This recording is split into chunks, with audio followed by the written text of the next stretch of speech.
You know that person who laughs at almost everything, the one who stays oddly calm when life is clearly falling apart, the one who can joke in moments that would emotionally crush most people? Yeah, that didn't come from confidence, and it definitely didn't come from an easy life. People like that didn't wake up one day and decide to be strong. They were trained by experience because at some point in their life, breaking down stopped being an option. Too many disappointments stacked too close together, too many promises that didn't hold, too many moments where help was expected and never arrived. So their nervous system learned something early. Survive first, process later. This isn't optimism. This isn't personality. This isn't a positive mindset at work. This is a brain that learned the world can change without warning. That's why people who've gone through too much don't react to chaos the way others do. When plans collapse, they don't panic. When people change suddenly, they don't feel shocked. When uncertainty shows up, it doesn't feel threatening. It feels familiar. Because chaos isn't new to them. Stability is. Their brain learned early that uncertainty equals danger, so it adapted by watching everything. Tone shifts, micro-expressions, silence that lasts a second too long, energy that suddenly drops in a room. They don't just hear what you say, they hear what you avoid saying. They walk into a room and don't just see people sitting there. They sense emotional pressure, unspoken tension, forced calm, hiding exhaustion, an atmosphere that feels off before anyone says a word. This isn't intuition, it's memory. Psychology describes this as post-traumatic adaptation. When someone survives repeated emotional stress, the brain rewires for anticipation, not because it wants control, but because surprise once meant pain. This is the part most people misunderstand.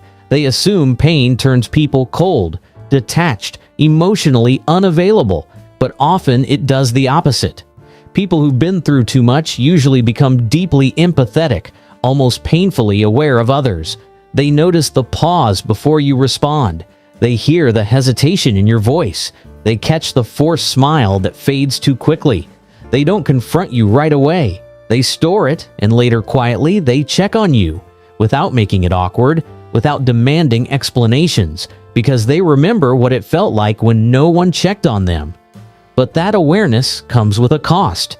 Their threat detection system never fully shuts down. Even during calm moments, their body stays alert. Even when life is good, part of them is waiting for it to change. They like to sit facing exits. They mentally rehearse conversations. They create backup plans for situations that don't need one. They prepare for outcomes other people don't even consider. That's not paranoia. That's conditioning. So ask yourself this. What is your brain trying to prevent right now? Relationships are where this survival wiring becomes complicated. People who've gone through too much often live in contradiction. They're intensely loyal and emotionally guarded at the same time. They'll show up for you at 3 in the morning without hesitation. They'll drop everything when you need them, but asking for help themselves feels almost impossible. They crave closeness. They want connection. They want to be understood. But dependence feels unsafe because in their past, closeness came with consequences. So when someone gets close, their nervous system doesn't relax. It braces, even if their mind wants to trust. Then there's the humor. Dark, sharp, sometimes uncomfortable. That humor isn't about being insensitive. It's about control. When you can laugh at pain, it loses some of its power. When you joke about suffering, it stops owning the entire story. Every joke becomes a quiet rebellion, proof that pain didn't take everything. You'll notice another paradox in them. They micromanage small details, but remain calm about massive uncertainty. Career instability? Fine. Life-changing decisions? Manageable. The future being unclear? Accepted.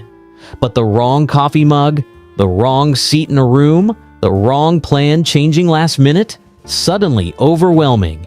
Because when the big things once felt uncontrollable, the small things became anchors, something solid in a world that didn't feel stable. But beneath all this strength, there's something rarely acknowledged: grief.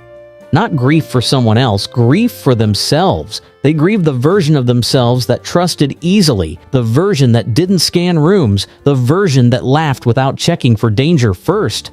They miss a self they barely remember, a softness they didn't get to keep, a childhood that felt rushed, a safety that arrived too late. How do you explain missing a version of yourself that no longer exists? How do you describe being homesick for a place that only lived inside your mind? This grief doesn't destroy them.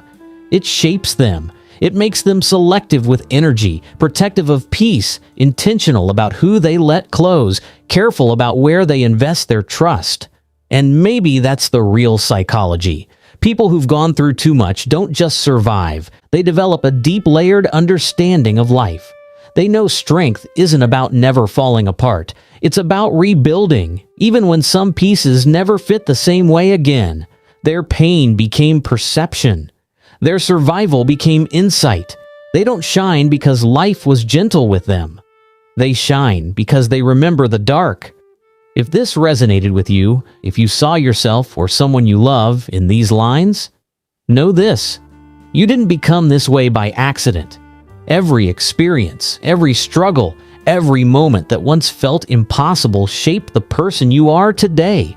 You're not broken. You're not too sensitive. You're someone who learned to survive, to feel deeply, and to shine even after the darkness. And if this spoke to you, drop a heart in the comments or share one quiet truth this reminded you of. Your story matters, your feelings matter, and here, you're not alone.